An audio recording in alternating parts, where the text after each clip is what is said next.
Per paskutinius 100 metų labai pasikeitė mūsų aplinka.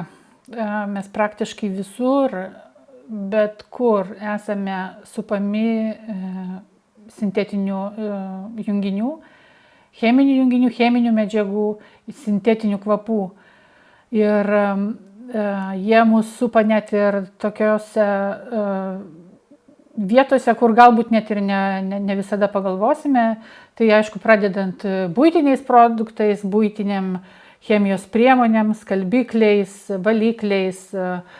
Jeigu namuose mes dar galime rinktis, naudoti ten natūralius ar daugiau mažiau produktus, tai su sintetika mes susidurėme kitose aplinkose. Mes galim susidurti su jais darbe, bet kur viešose vietose, viešbučiuose, net ir sanatorijose. Ir ta sintetinių kvapų aplinka, jinai yra nuolat aplink mus kūrė to sintetinio cheminio kokteilio efektą.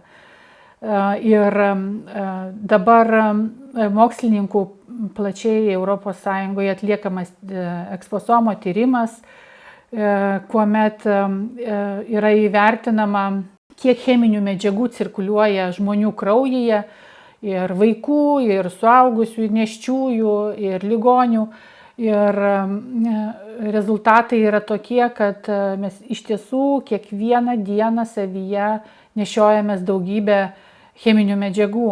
Ir aišku, tai yra, galim sakyti, normalu, tačiau nenormalu ir kelia nerimą būtent tai, kad mūsų organizmuose cirkuliuoja labai patvarios medžiagos.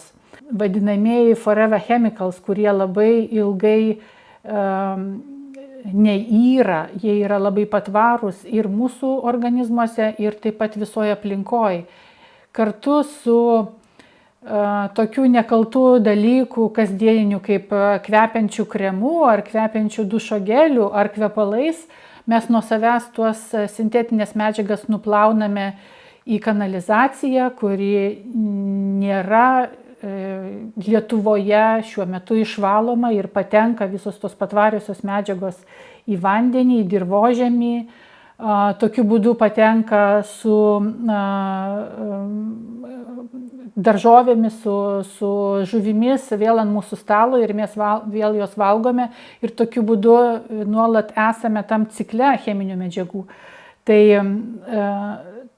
dėkui Dieve, kad galų gale jau tai pasiekė ir politikų lygį, ir Europos Sąjunga dabar labai rūpinasi tą taršą mažinti.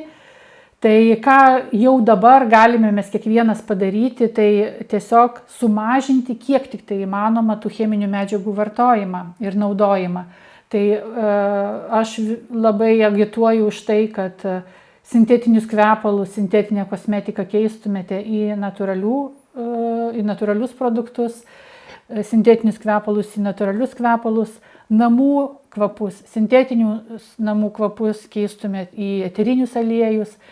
Ir tokiu būdu į namus atsineštumėt ne tik tai malonius kvapus, bet ir tas biologinės molekulės, su kuriomis žmogus gyvena nuo pat tapimo savo homo sapiens, kokių mes tapom prieš 1000 metų. Tai šitos medžiagos, jos yra mums artimos, jos yra gamtos dalis, ir dėl to labai lengvai toleruojamos organizmo, ir kartu veikia kaip kartu jos kūrė tą antistresinę aplinką, ypatingai mums miestiečiams, kurie matom tos mažai gamtos, jos labai mažai mūsų aplinkoje, mes gyvenam daugiausiai ant betono, ant asfalto, tarp 4 sienų, 90% savo laiko mes leidžiame patalpose. Tai eteriniai aliejai, nors tom keliom biologiniam molekulėm, gali atnešti gamtos į mūsų aplinką ir sumažinti tą streso lygį, kurį mes visi patiriame gyvendami miestuose. Sintetiniai kvapai, aišku, jie pirmiausia veikia fiziologiškai organizmą. Čia yra toks paradoksas, kad mums patinka, daugumai patinka sintetiniai kvepalai, šiuolaikiniai kvepalai, kurie ilgai tveria ir kaip didžiulis privalumas yra vertinama, kad kvepalai kuo ilgiau išsilaikytų. Toks dažniausias klausimas, su kuriuo mes susidurėm, kiek jūsų kvepalai laikosi ir ilgai laikosi. Iš tiesų tas ilgai laikosi, tą savybę užtikrina sintetiniai muskusai, kurie labai neigiamai veikia mūsų hormoninę sistemą, tai yra endokrininę sistemą ardančios medžiagos. Ir šitos medžiagos, jos ypatingai yra pavojingos pažeidžiamom grupėm, tai yra pažeidžiamiem žmonėm, kurie yra nėščios moterys, nėštumą planuojančios šeimos, maži vaikai. Ir kartais tas paradoksas yra, kad mums atrodo kvepalai patinka, jie mums maloniai kvepia, mes norim nuolat būti tom kvepalų debesy, tačiau tas malonus kvapas neįjungia mums tos raudonos lemputės, kad šitie kvapai gali būti pavojingi. Ir tai kaip ir prieštarauja tai mūsų evoliucijos visoje eigoje išsivyščiusiam tokiam refleksui, kad mūsų uoslė įvertina nemalonius kvapus kaip pavojų, o malonus mums nekelia niekada įtarimo. Tai va čia ir yra tas pasislėpęs kvepalų toks pavojus, kada mes kaip ir maloniai jaučiamės, mums tie kvapai patinka, jie yra malonus ir pavojaus juos naudodami mes nejaučiame. Nerimą kelia labai išpopuliarėjęs namų kvapų, kvapiklių naudojimas, kada namų kvapai, sintetiniai dažniausia, kvapų su lazdelėmis formoje yra naudojami nuolat, jie kvapą skleidžia patalpose nuolat ir tam cheminių medžiagų kokteilyje gyvenam nuo visą kiaurą parą, 24 valandas.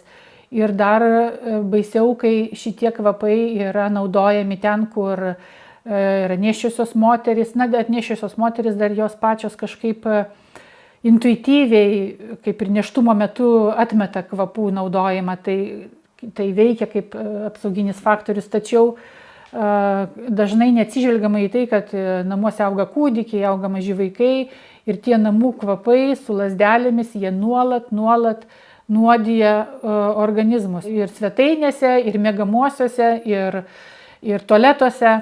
Tai ko gero, tai yra, aš laikyčiau, tai didžiausia sveikatos grėsmė šiais laikais.